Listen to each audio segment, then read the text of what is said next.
ಇದು ನಮ್ಮ ಬನ್ನೂರಿನ ಗೌರ್ಮೆಂಟ್ ಆಸ್ಪತ್ರೆ ಮತ್ತು ಸರ್ಕಾರಿ ಶಾಲೆಗಳು ಅವೆ. ಇಲ್ಲಿ ಏನಂದರೆ ಪ್ಲಸ್ ಪಾಯಿಂಟು ಸರ್, ನಮ್ಮ ಬನ್ನೂರಿನ ಶ್ರೀರಂಗಪಟ್ಟಣ ಹೆದ್ದಾರಿ ಇದು.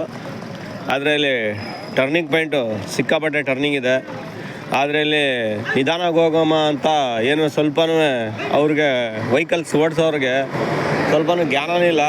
ಯಾಕಂದರೆ ಇಲ್ಲಿ ಶ್ರೀರಂಗಪಟ್ಟಣ ಟು ಬನ್ನೂರು ಬರಬೇಕಾದ್ರೆ ಯಾವುದೋ ಒಂದು ಜಲ್ಲಿ ಗಾಡಿ ಆಗಲಿ, ಲೋಡ್ ಗಾಡಿ ಆಗಲಿ, ಮತ್ತು ತಮಿಳ್ನಾಡು ಗಾಡಿಗಳಾಗಲಿ ಇಲ್ಲಿ ಫುಲ್ ಫಾಸ್ಟಲ್ಲಿ ಬರ್ತಾರೆ. ಬಂದಾಗ ಇಲ್ಲೇನು ಫುಲ್ ಟರ್ನಿಂಗ್ ಇದೆ ನೋಡಿ. ಇಲ್ಲೆಲ್ಲ ಜಲ್ಲಿ, ಈ ಕಡೆ ಏನೋ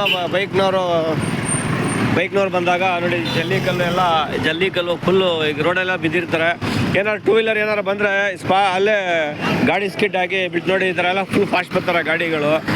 ಏನು ಅಂದರೆ ರೀಸನು ಇಲ್ಲಿ ಮುಂದೆ ಒಂದು ಹಂಸಬೇಕು, ಅಷ್ಟು ದೊಡ್ಡದು ಬೇಡ, ಲೈಟಾಗಿ ಹಾಕಿ. ಯಾಕಂದರೆ ಮೆಲ್ಲಳ್ಳಿ, ಅರಳ್ಳಿ ಎಲ್ಲ ದೊಡ್ಡ ಹಂಸ ಹಾಕಿದ್ದಾರೆ.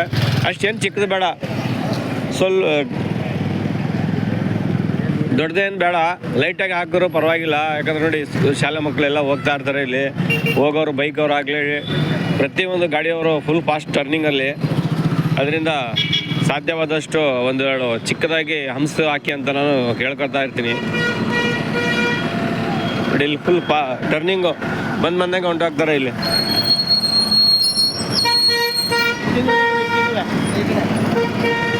ನೋಡಿ ಇದು ಈ ಕಡೆನೂ ಇದೆ ರೋಡು, ಬಸ್ ಸ್ಟ್ಯಾಂಡ್ಗೆ ಹೋಗೋ ರೋಡು. ಮತ್ತು ಇಲ್ಲಿ ಕಾಲೇಜು, ಸ್ಕೂಲ್ ಎಲ್ಲ ಇದೆ. ಸ್ಕೂಲ್ ಮಕ್ಕಳು ಜಾಸ್ತಿ ಇದ್ದಾರೆ. ಅದರಿಂದ ಸಾಧ್ಯವಾದಷ್ಟು ಒಂದು ಲೈಟಾಗಿ ಹಂಸ ಕೊಡಿ. ಏನು ದೊಡ್ಡದೇ ಬೇಡ, ಚಿಕ್ಕದಿರ ನೋಡಿ. ಮೆಲ್ಲಳ್ಳಿ ಸರ್ಕಲ್ ಆ ಥರ ಹಾಕಿದ್ದಾರೆ ನೋಡಿ, ಆ ಥರ ಹಾಕಿ ಸ್ವಲ್ಪ ಸಾಕು. ದೊಡ್ಡದು ಬೇಡ, ಏನೋ ರಂಗಚಂಡಿಲಿ ಹಾಕಿದಾರಲ್ಲ ಆ ಥರ ಏನೂ ಬೇಡ. ದಯವಿಟ್ಟು ಹಾಕ್ಕೊಡಿ ಸರ್.